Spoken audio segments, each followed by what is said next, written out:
Bom dia, nono ano, tudo bem com vocês? Estamos em Primeira Guerra Mundial, nós já temos 2 vídeos sobre a Primeira Guerra Mundial. Isso quer dizer que essa não é a primeira aula do segundo trimestre. Nós já temos 2 vídeos sobre a Primeira Guerra Mundial que você vai ter que rever.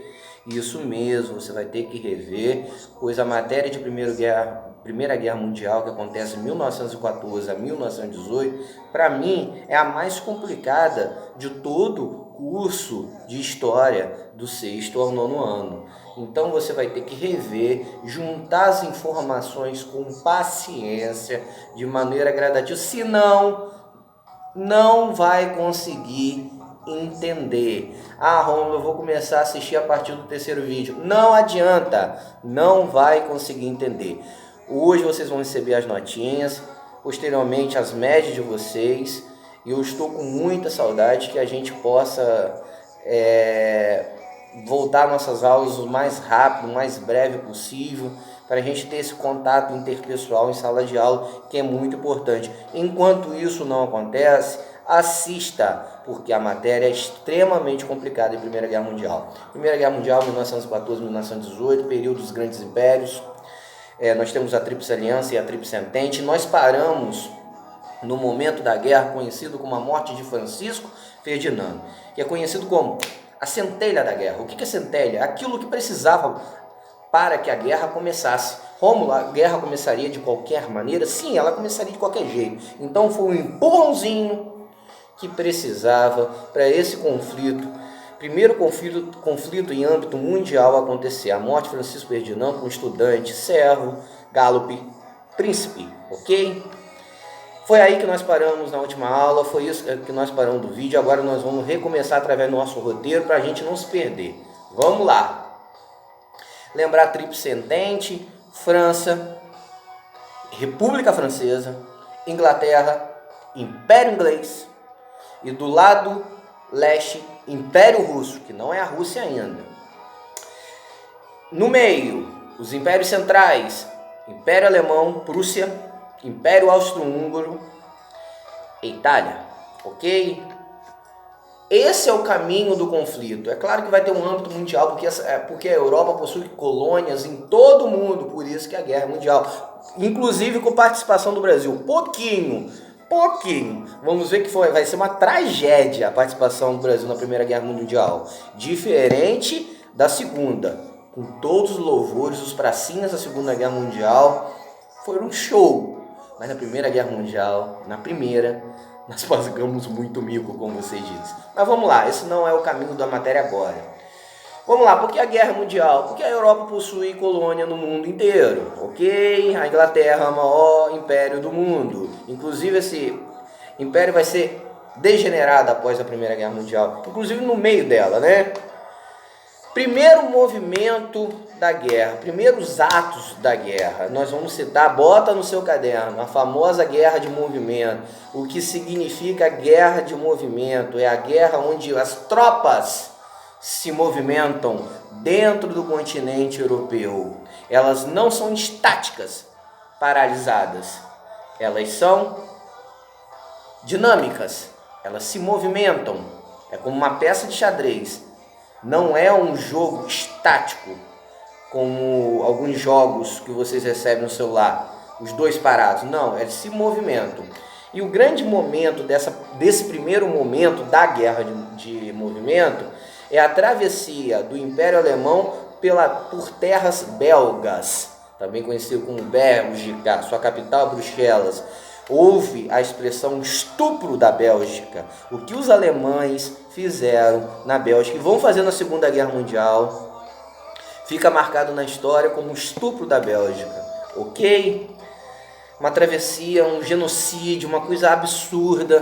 Por que atravessar a Bélgica? Porque é o caminho mais curto para se chegar à França. E aí nós temos a grande batalha conhecida entre Império Alemão e lá República Francesa, conhecida como a Batalha do Marne. Anota aí, é o primeiro momento da guerra. Batalha do Marne, França e Alemanha, ok? A Alemanha atravessa a Bélgica. para chegar à França. Coitada da Bélgica, eu ainda boto no roteiro. Alemanha, duas frentes. Essa frente é a frente oeste, né? E no outro lado tem o Império Russo nos calcanhares da Alemanha. E ele precisa olhar esse Império Russo, ok? Vamos lá. Agora eu estou fazendo de maneira resumida para você entender. É claro que tem muito mais detalhes, informações, mas é rápido, é dinâmico. Segundo momento da guerra. Primeiro momento, guerra do movimento. Colocou aí? Espero que sim. Segundo momento, guerra de trincheira. O que seria a guerra de trincheira? Também conhecido como a guerra da pulga, do rato, do verme. Ok? O que foi isso? É quando as tropas vão ficar estáticas.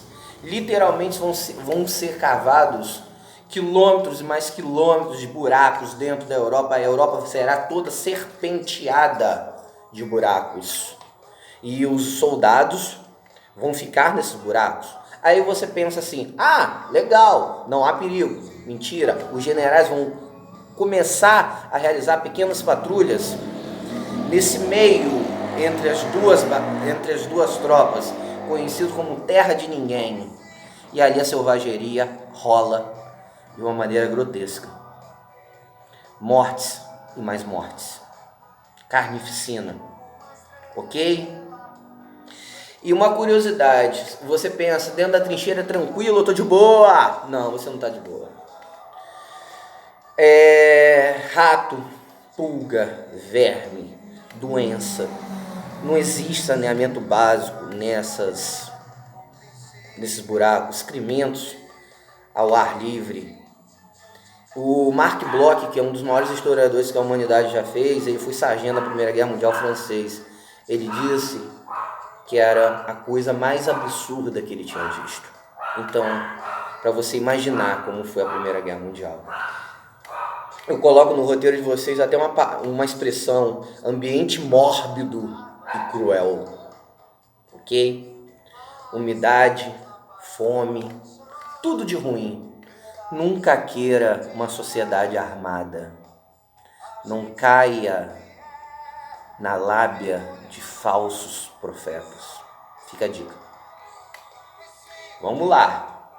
Terceiro momento, que é dentro do segundo momento, que é a famosa guerra química. O que é guerra química? É a famosa guerra biológica. Muitos dizem que a pandemia do Covid-19, essa loucura, é uma guerra química comunista. Isso não existiu e jamais vai existir. Mas na Primeira Guerra Mundial, sim. Eu vou destacar o gás mostarda. O gás mostarda era praticamente letal, cegava a pessoa, queimava a pessoa, causava conjuntivite. Ah, Romulo, conjuntivite é curável.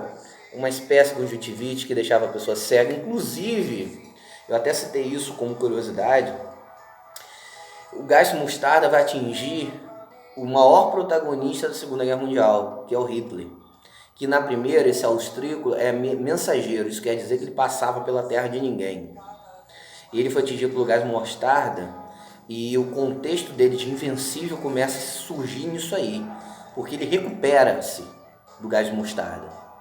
Ele volta a enxergar, ele fica um período muito difícil, porque ele é atingido pelo gás mostarda, mas volta a enxergar.